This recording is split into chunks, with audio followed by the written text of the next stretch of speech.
ఎవడన్నా బుద్ధి బుర్ర ఉన్నవాడు మెడికల్ కాలేజీ పెడతానంటే కాలేజీ పెట్టద్దనేవాడు ఎవడండి? సన్నాసి కాకపోతే చదువుకున్నాడు ఎవడన్నా మెడికల్ కాలేజీ వస్తుందంటే వద్దంటాడా?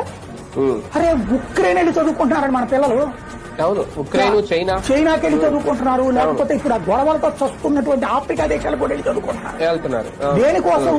ఇక్కడ సీట్లు దక్కక, ఇక్కడ వీటిలో సీట్లు రాక, ఇక్కడ ఉన్నటువంటిది 1,00,000 మంది రాస్తే వచ్చి చస్తున్న సీట్లు 2,500 3,000 అయితే ఎట్లా బతకాలి అర్థం కాక, జీవితంలో మా పిల్లల కోరికలు తీర్చాలి, మా కోరికలు తెచ్చుకోవాలని అక్కడికి పంపించి 50 లక్షలైనా 1 కోటి రూపాయలైనా తీసుకెళ్లి తగలేసి చదివిస్తున్నారు కదా తల్లిదండ్రులు.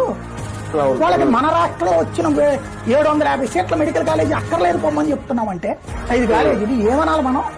అదేమంటే బిల్డింగ్ లో గొట్టం సరిగ్గా పెట్టలేదు, పైపు సరిగ్గా సెట్ చేయలేదు, లైట్ సరిగ్గా బిగించలేదు. చెయ్యి నువ్వు అడుక్కున్నాను గవర్నమెంట్ ఎందుకున్నది? ఎందుకు నిన్ను?